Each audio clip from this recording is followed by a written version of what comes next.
할렐루야. 오늘은 창세기 37번째 말씀입니다. 오늘은 하나님의 나라를 이루는 믿음의 계보라는 주제를 가지고 노아의 후손들을 통해서 어떻게 하나님의 나라가 흘러가는지 보기 원합니다. 첫 번째, 하나님의 나라는 어떻게 흘러갑니까? 하나님의 역사는 믿음의 사람들, 믿음의 계보를 통해서 시작됩니다. 아담이 죄로 인해 타락되어 에덴 동산에서 추방되었지만 하나님은 모든 죄인을 다 멸하지 않으십니다. 하나님은 항상 사람들 중에서 하나님의 편에 속한 자를 택하셔서 그 의인의 계보를 통해 하나님의 나라를 이루어 가십니다. 하나님의 이 역사는요, 지금까지도 이렇게 흘러오고 있는 것입니다.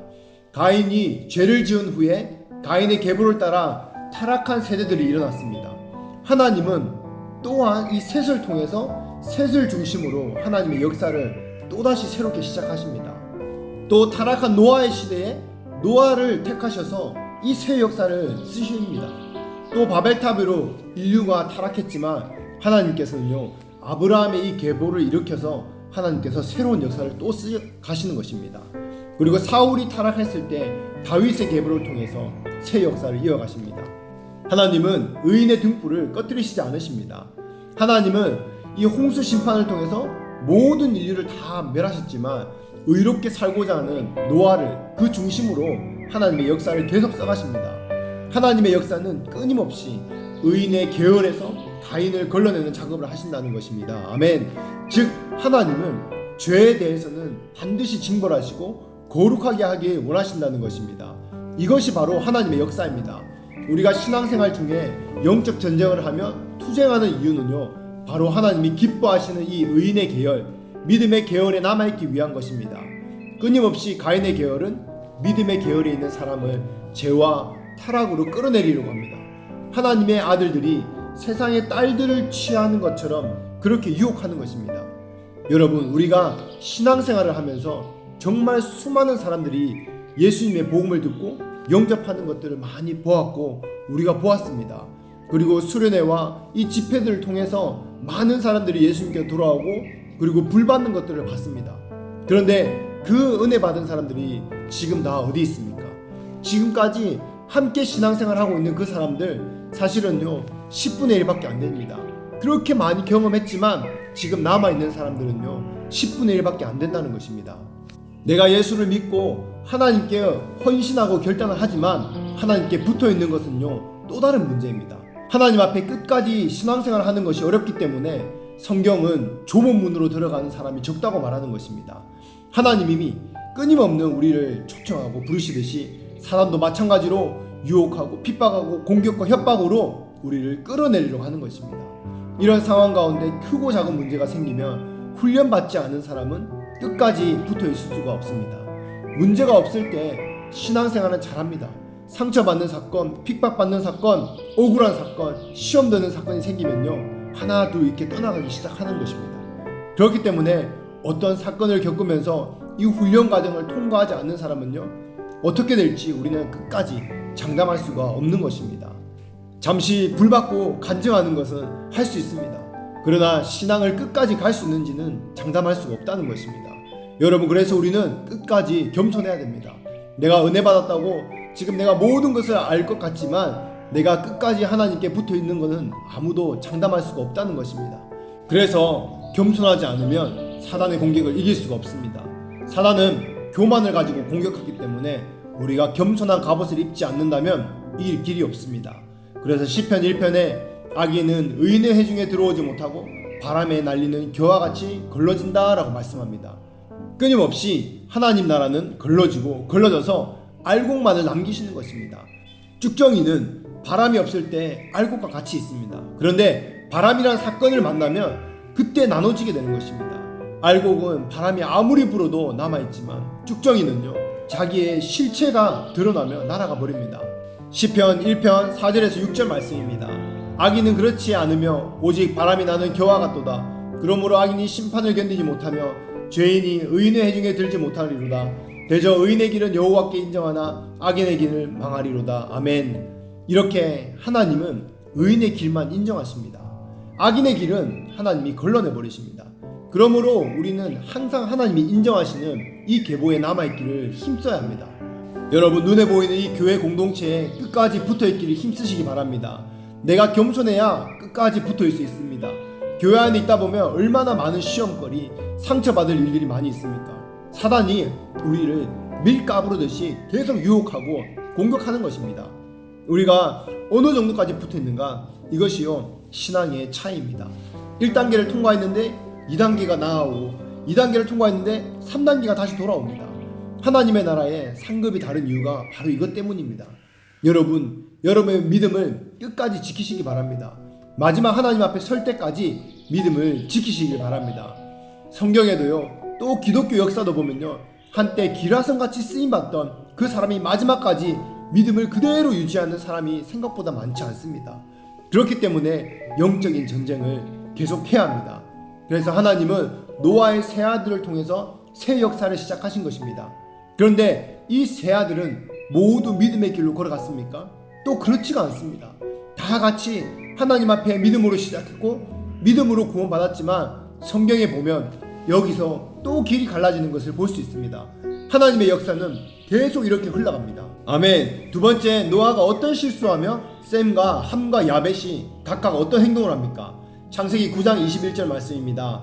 하루는 그가 포도주를 마시고 취하여 자기 천막 안에서 벌거벗은 채 누워 있었다. 아멘. 노아가 실수하는 모습이 나옵니다. 그것에 대해서 셈과 함과 야벳이 어떤 행동을 하고 있습니까? 노아의 시대는 사실 농경 사회였습니다. 그래서 노아가 포도를 재배하고 포도주를 담궜습니다. 노아가 이것을 너무 많이 먹고 취해서 장막 안에서 벌거벗은 그 실수를 합니다. 술기운 때문에 혼과 육이 마비된 결과였습니다. 성경에는 고의적으로 술 취하고 방탕하게 죄를 지었다는 내용이 나오지 않습니다. 그래서 이 사건을 보면요, 사람에 따라 다르게 해석할 수 있습니다. 이것은요, 하나님의 사건입니다. 우리는 크고 작은 문제를 통해서 우리의 신앙의 실제가 드러난다고 말했습니다. 바로 이것이 그 문제입니다. 노아는 의인이었지만 포도주 때문에 실수하는 사건이 생겼습니다. 이 사건 앞에서 내가 어떤 태도를 취하는가, 평소에 나의 자세와 이 상태에 따라서 나타납니다.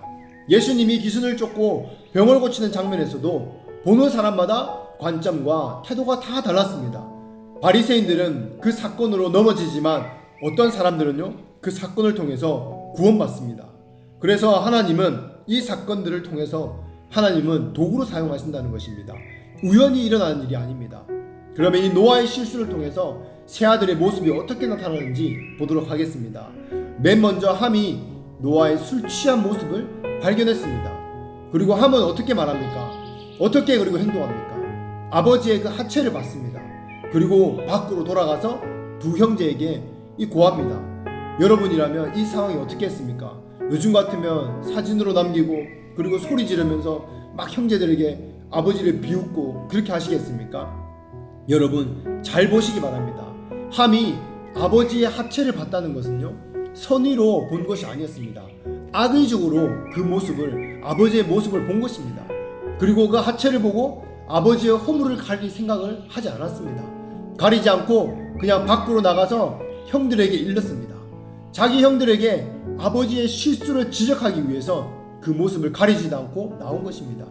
이 사건을 통해 우리는 함이란 사람을 알 수 있습니다. 그는 평소에 부모에 대한 존경심을 가지지 않았다는 것을 우리는 알 수 있습니다. 만약 그가 공경하고 존중하는 마음이 있었다면 그렇게 하지 않았을 것입니다. 부모의 허물을 다른 형제에게 말하는 이 모습은요, 이런 사건이 없었다면 드러나지 않았을 것입니다. 그래서 이 사건이 중요하다는 것입니다. 하나님의 이 사건을 통해서 우리 안에 숨어 있는 것들을 드러나는 수단으로 사용하신다는 것입니다. 가나안 혼인잔치에도 포도주가 떨어진 것이요, 우연 같지만 우연이 아닙니다. 이 사건을 통해서 예수님이 메시아가 되심을 드러내십니다.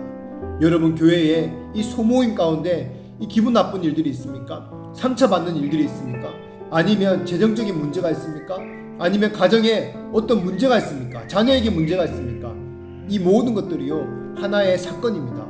이런 사건을 무시하고 넘어가면요, 여러분이 보이지 않는 그 하나님의 손길을 놓쳐버릴 수가 있다는 것입니다. 함은 이 사건을 통해 아비의 권위를 무너뜨리는 그의 인격의 실체가 드러났습니다. 그 모습을 보시고 공평하시고 정의로우신 하나님이 함이 행한 대로 그대로 보응하십니다. 물론 사람은 실수할 수 있습니다. 실수 없는 사람은 이 세상에 아무도 없습니다. 누구라도 실수할 수 있습니다. 그런데 여기서 중요한 것은요, 그 동기가 중요하다는 것입니다. 잠언서 16장 2절에요. 사람의 행위가 자기 보기에는 모두 깨끗하여도 여호와는 심령을 감찰하시느니라. 아멘. 하나님이 그 심령, 중심을 감찰하신다고 말씀하십니다. 하나님은 우리의 동기를 보십니다. 네가 알면서도 고의적으로 했는가, 모르고 했는가, 사람 눈에 똑같아 보이지만 하나님 앞에는요, 똑같이 보이지 않습니다. 여러분, 특별히 하나님이 세운 영적 권위자에 대한 죄는요, 하나님이 더 엄격하게 대하십니다. 왜 그런지 아십니까? 하나님이 세우신 이 권위자에 대한 태도는 그 사람을 세우신 하나님에 대한 태도이기 때문에 그렇습니다. 출애굽 때 이스라엘 백성이 하나님께 직접 삿대질하고 하늘로 돌멩이 던지고 하나님한테 원망하고 직접 그렇게 하지 않았습니다. 모세에게 원망하고 모세에게 돌을 던졌습니다. 그러나 하나님은 그것을 하나님에게 한 것이라고 말씀하셨습니다. 하나님께서 모세에게 권위를 주셨기 때문입니다. 여기서도요, 노아도 그렇습니다. 노아가 가정의 제사장일 뿐만 아니라 하나님의 영적 권위자였습니다. 함이 노아에게 한 태도는 아버지뿐만 아니라 노아를 그 가정의 가장으로 세운 하나님의 권위에 대한 도전이었습니다. 여러분, 하나님께서 모든 권위를 주시는 자이기 때문에 하나님이 세우신 자에 대한 판단은요, 하나님만이 하실 수 있습니다. 그 사람을 넘어지게 하는 것도 세우시게 하는 것도 바로 하나님이라는 것입니다. 로마서 14장 4절 말씀입니다. 남의 하인을 비판하는 너는 누구냐? 그가 서 있는 것이나 넘어지는 것이 자기 주인에게 있으며 그가 세움을 받으리니 이는 그를 세우시는 권능이 주께 있습니다. 아멘. 남의 하인을 비판하는 넌 누구냐? 내가 그 사람을 세운 주인인데 내 종을 누가 잘못했다, 잘했다 그렇게 비판하느냐 말씀하시는 것입니다. 민수기 12장에 모세가 이방 여인인 그 구스 여인을 취한 것을 보고 미리암과 아론이 모세를 비방하는 장면이 나옵니다. 이 사건을 통해서 모세 형 아론과 누나의 미리암 속에 있는 그 죄된 실체가 드러나게 하십니다. 인간적으로 보면 모세가 이방 여인인 그 구스 여인을 취한 것이 잘한 것이 아닙니다. 그러나 여기에서 중요한 것은요, 내가 그 실수를 통해 그 사람의 판단하는 것과 그 실수하는 것보다요, 하나님이 그 사람을 어떻게 보시는가가 더 중요한 것입니다. 구스 여인을 취하는 그 모세를 보고 아론과 미리암은요, 당장 모세를 찾아가서 비방하고 대적합니다. 왜 그렇게 대적했습니까? 평소에 모세의 권위를 전적으로 신뢰하지 않았기 때문입니다. 모세의 리더십을 철저하게 따랐다면 그런 사건 앞에서도요, 그렇게 대적하는 형태로 표현하지 않았을 것입니다. 평소에 그들 안에 이런 마음이 있었던 것입니다. 나이도 어린 동생이 늘 리더가 되고 우리는 들러리를 입고 너만 하나님의 음성을 듣나? 우리도 하나님이 말씀하신다. 표면적으로 보면 아론과 미리암이 잘한 것입니다. 그런데 중요한 것은요, 하나님이 어떻게 보시는가 그것입니다. 이때 하나님은 모세의 손을 들어주고 미리하면 문둥병이 나게 하십니다. 또 사울과 다윗 사건을 통해서 볼 때요, 사울은요 하나님의 말씀을 불순종하고 또 다윗을 시기해서 다윗을 죽이려고 따라다니는 그 망나니 같은 왕이었습니다. 하나님이 여러 번 다윗에게 사울을 죽일 수 있는 상황과 그 사건들을 만들어 주셨습니다. 그때요 다윗이 어떻게 했습니까? 하나님이 기름 부으신 하나님의 종이기 때문에 죽이지 않습니다. 이것이 하나님께 인정받을 수 있는 사건이 되었습니다. 이 사건을 통해서 하나님이 다윗의 중심을 확인하셨습니다. 하나님이 이렇게 사건을 통해서 사람을 중심을 확인하십니다. 그러면 다윗이 평소에 사울을 업신여기다가 그때만 갑자기 그랬겠습니까? 그럴 수 없습니다. 평소에 하나님 앞에 산 것이 사건을 통해서 드러난 것일 뿐입니다. 그러면 셈과 야벳은 아버지 그 노아의 실수를 보고 어떻게 반응을 보입니까? 창세기 9장 23절 말씀입니다. 셈과 야벳이 옷을 취하여 자기들의 어깨에 메고 뒷걸음쳐서 들어가서 아비의 하체를 덮었으며 그들의 얼굴을 돌이키고 그 아비의 하체를 보지 아니하였더라. 아멘. 셈과 야벳은요 함의 말을 듣자마자 옷을 취해서 하체를 덮었습니다. 이 아비의 방에 들어갈 때도 아비의 하체를 보지 않기 위해서 뒷걸음쳐서 들어갔습니다. 그리고 나올 때에도 얼굴을 돌리고 조용히 나왔습니다. 이런 행동을 누가 시킨 것이 아닙니다. 평소에 그들은요 아버지의 권위에 대해서 그런 태도를 해왔기 때문에 이 사건을 만났을 때 그렇게 똑같이 행한 것입니다. 그리고 그 사건으로 인해서 셈과 야벳은 하나님께 축복받는 기회가 된 것뿐입니다. 평소에는 아주 마음이 좁고 신앙 좋은 사람 같지만 조금만 사건 앞에서 전혀 다른 모습을 나타내는 경우가 있습니다. 평소에는 아주 마음이 좋고 신앙도 좋고 충성스럽고 순종하는 것 같은데 이성 문제가 생기거나 그리고 돈 문제가 생기거나 다른 환경들 사건들이 생기면요 다른 사람으로 바뀌는 사람들이 많이 있습니다. 이것은 평소에 그 모습이 그 사람이 아니고 사건을 통해서 나타나는 모습이 그 사람의 실체라는 것입니다. 바리새인들은 평소에 얼마나 온유하고 겸손하고 경건한 사람의 모습이었습니까? 항상 거룩한 모습을 잃지 않았습니다. 그래서 예수님은요 감추인 것이 드러나지 않을 것이 없다라고 그렇게 말씀합니다. 왜 그렇습니까? 사람을 통해서요 애써 감추지만 하나님께서 감춘 것들을요 반드시 다 드러낼 때가 있다는 것입니다. 드러날 때는 그 수치와 고통으로 다 드러내십니다. 그래서 우리는요 주님 앞에서 마음과 태도를 항상 바르게 해야 됩니다. 교만한 모습이 아니라 하나님 앞에 겸손함으로 서야 한다는 것입니다. 아멘. 말씀을 맺겠습니다. 하나님의 나라는 의인들을 통해서 믿음의 계보를 통해서 계속 지금까지 흘러오고 있습니다. 그리고 우리가 한번 은혜 받는 것보다 더 중요한 것은요 바로 은혜를 끝까지 유지하는 것입니다. 여러분 우연이라는 것은 없습니다.